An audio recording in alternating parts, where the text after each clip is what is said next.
of a positive space. Like I'm. We in the back house, man. I got Chanel in here.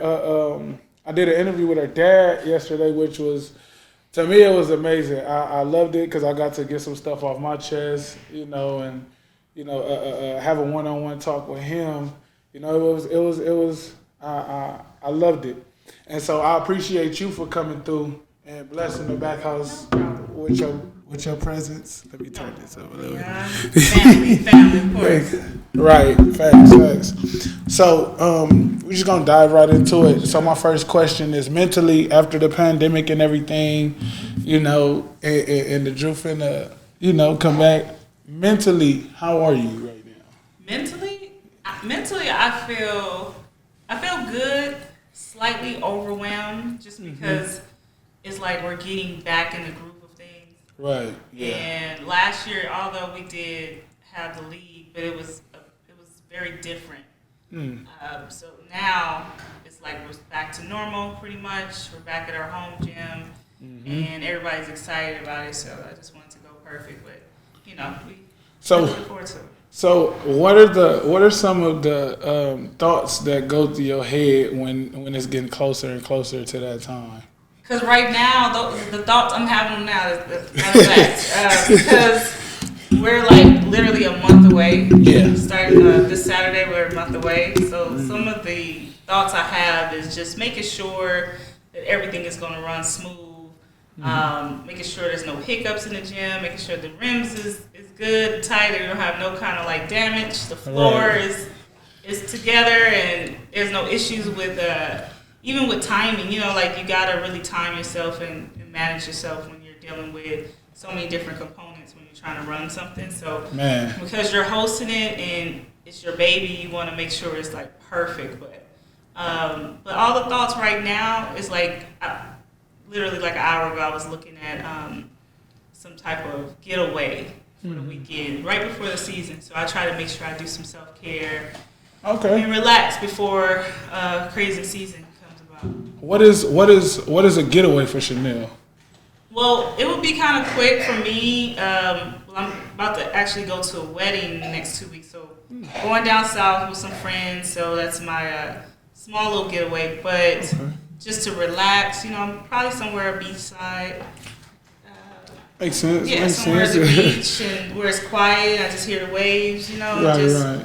Maybe a massage here and there. Kind of like a little bit, crazy. Kind of like meditation. I'm not trying to party and turn up or anything like that. It's mainly just to. Right. Relax. So, would you doing all of this, being over all of these people with different emotions and different energies and how do you keep yourself together? That's a good question. I have to talk to myself a lot. Not that I'm crazy or anything, like, people here talk to yourself. Right. Not crazy. It's just me, having a conversation with myself for like to reaffirm that everything is going to be okay. And kind of like I talk myself through the process.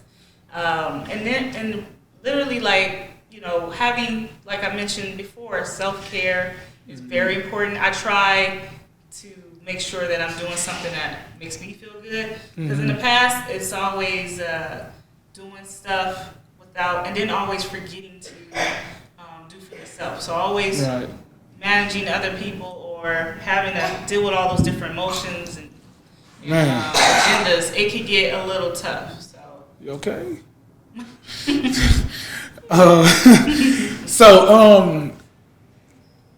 You being in a male dominant league, do you ever think about that? Like it being, like a male dominant basketball league, all men, because it get rowdy at times, it get rough at times. So do that ever cross your mind, or is it just this is what I got to do? Like it don't bother you? No, it don't bother me. It don't bother me at all.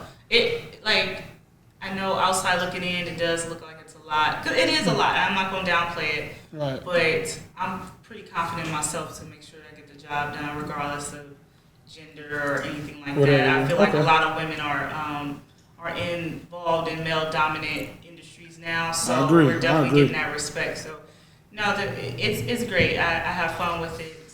So with your dad being the face of the community,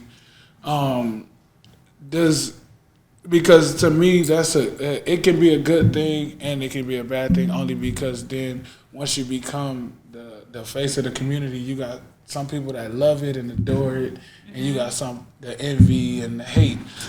So how do that ever cross your mind? Do you ever think about it like that? I mean, he's a great individual, and I'm glad he's my dad, and I'm glad he's a father to many. Mm-hmm. So I've always respected what he do, and I appreciate what he do, and I'm just glad that he can also be available for anybody that's available. I've never been that type of daughter or person to be selfish in any way. It's like, there are people that need fathers and need a role model and need guidance. So the fact that he's here to do that, it's a blessing. I'm glad that he's a part of that. But as far as the envy piece, I'm pretty humble, and I just kind of scale back. I'm not the type to brag about anything or to boast about anything. So I don't, if it's there, and I don't really know about it, because I treat everybody with respect. Like, this is my community. I went to the schools that everybody went to around here locally. I didn't do anything fancier than anybody else. So it's just, so I just want to lead in the right footsteps in the path that he's provided. So right. Yeah. So how often do you and your family, how often do y'all all get together? Well, we talk every day. Okay. I think being in communication with your family, especially your immediate family, is important. Yeah. Check in, to report back with anything. Just keep in touch. You know what I'm saying? Because there's a lot of stuff that's going on in the world, and you just want, and that's my fear. Something happens. So it's always important to always keep in touch with your family. But so we don't go to places often together because everybody has their own schedule and busy and stuff. But we try to communicate. Okay. As much as possible. Do you remember when you realized, like, okay, my dad is him? Okay. Like, did you, like, at what age did you realize that? Like he was like a pillar in the community. Yeah. Like, I would say probably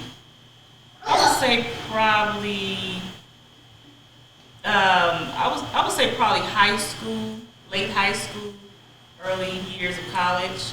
And did that make you feel? And because when my dad being who he was, just seeing everybody loved him and everything, that kind of made me feel a sense of security, only because it's like, everybody loved my dad. Everybody, so it's like, you feel good about that. Was that the same? No, yeah, absolutely. Noticing, like, because he touched so many people's lives. So the fact that, you talking about the gangsters on the corner to some of the, you talking about Latino and Black, that both bringing both communities together, because he's been around, like, brought them up from Drew Middle School in Russell, like he was their coach. So to see them get older and they come back and show love and respect, I was like, what he's been doing for a very long time, like, that's genuinely him. So, I'm very proud to call my dad, and I try to keep that going. What is can you think of something that you picked up from your parents that you use today? Like, and I'm saying advice. It can be something that they said to you. It can be, just anything. Is there anything that you can vividly remember that stuck with you? That's like, oh yeah. Yeah, well, that's a good question. Something that stuck with me is to always, I would say, don't be so quick to catch emotions. Really analyze the situation before you just jump to conclusions, or never really had to deal with, like, the whole anger issue, right? So And even though as human beings we get angry over things, but one thing they taught me was like, relax before you just go out and just say something that you might regret. Right. So really analyze the situation and then proceed. So that I was taught That's that at something an you- early age. Yeah. Okay. So, like you said earlier, and I agree with it 200% behind every great man, there's a great woman. When it comes to your mom, from what you know and you remember, their communication skills, their communication was A1 all the time. Okay. Yeah. So, but as far as you're asking, like basically what I remember about it. I noticed that they always communicated with each other each day. In the beginning, like in the morning, night before, like, and made sure that if there was any issue that bothered them, that they talked about it. They didn't hold any grudges. Right. My dad is one of those. He just want everything just to go smooth. My mom is, she's the hard-nosed one and the disciplinary. But Oh, really? Yeah, she's the hard-nosed one. That's hard to believe. Yeah. She's from the South, so it's like, yeah. So she's great, but she makes him a better man, and I see how the balance is. So Right. I don't see them over talking each other or dismissing each other. It's always support. How do you? Okay, I was going to ask the same question I asked in the beginning. So, does your work life ever affect like your home life? My work life, Do yeah, you because ever have a I work for mental health. Okay.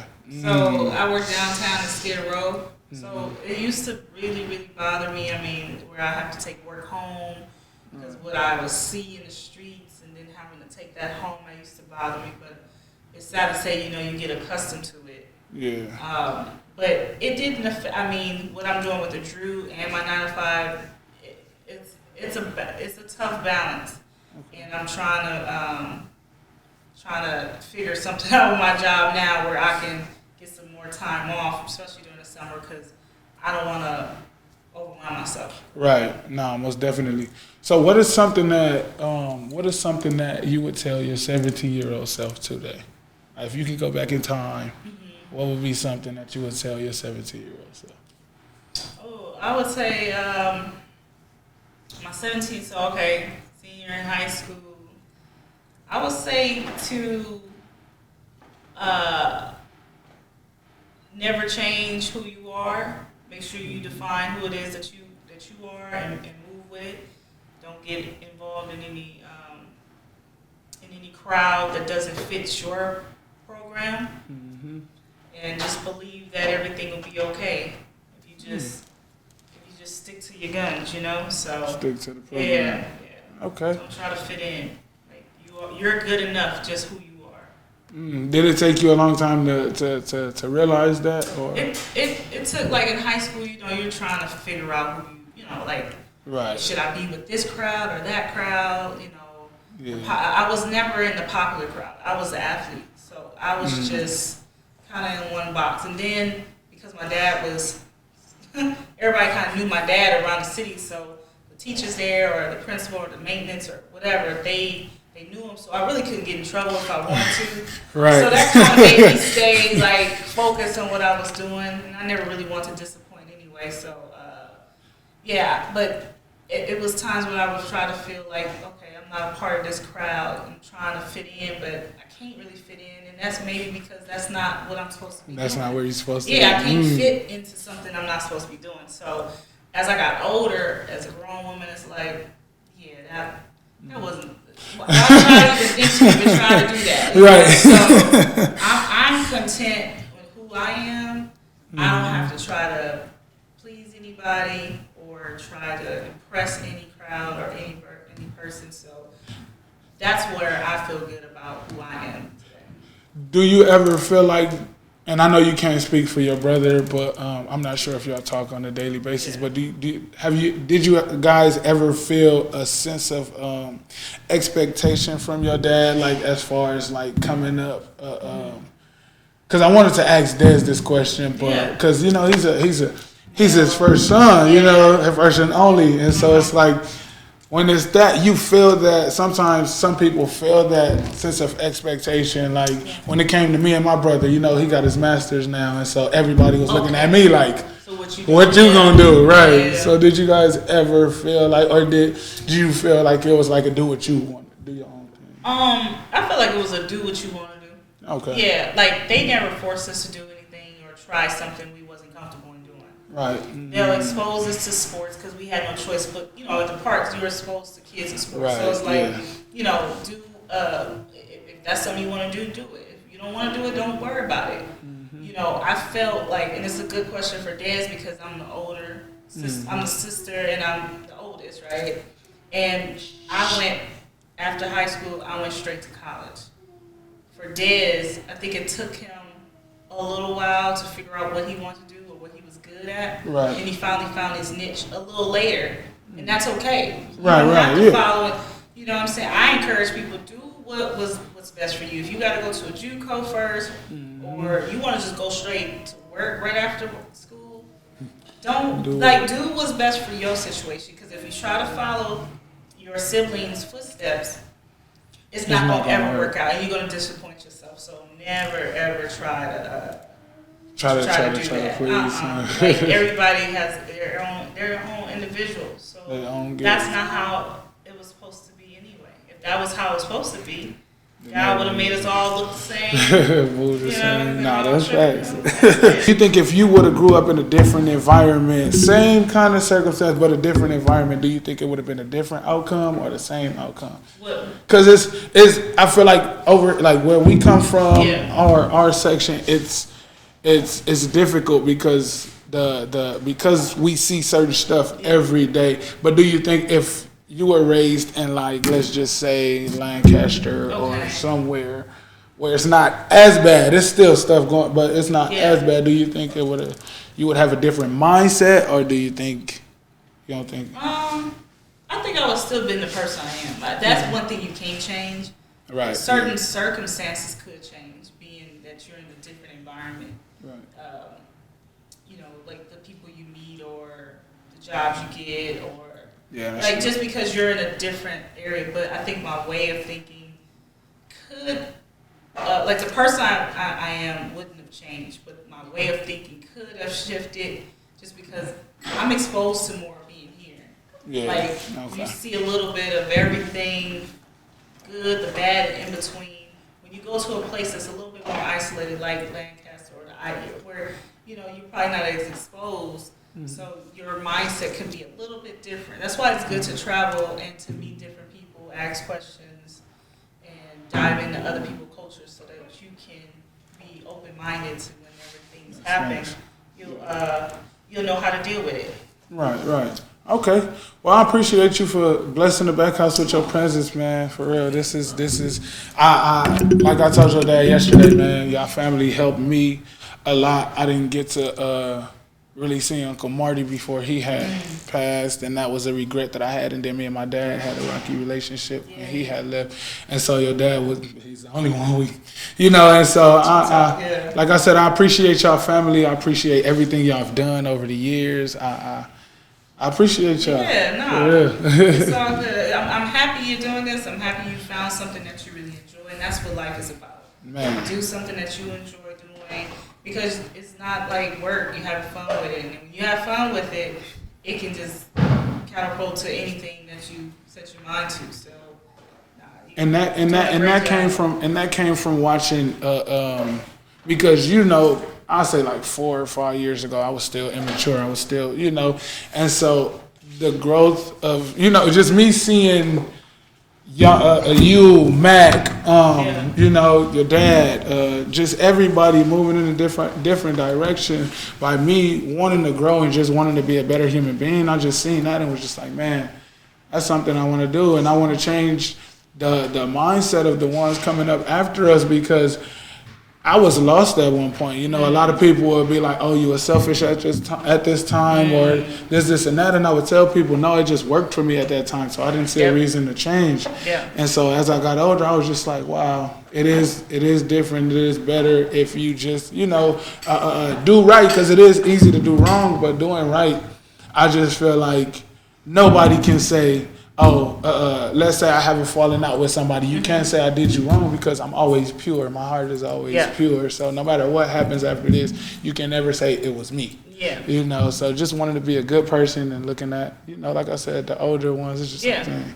You know, it takes time to really, you know, I mean, everybody gets wiser over the years. Yeah. That comes with experience. You know, right. So you got to go through a lot of different things to be like, okay, this is the man or this is the woman I am now. I've accomplished X, Y, and Z. I've been able to experience certain different issues and got through different triumphs to where it's like I'm more mature and I can handle different situations and know how to adjust. Yeah. You know what I mean? So don't, you know, I would say don't regret anything that took place back then. That was all building you to who you are now. Yeah.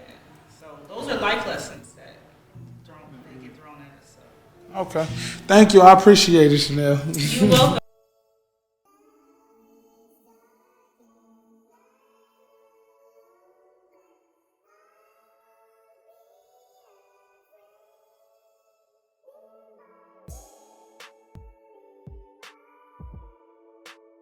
It's more of a positive space. Like I'm to the point, bro. I don't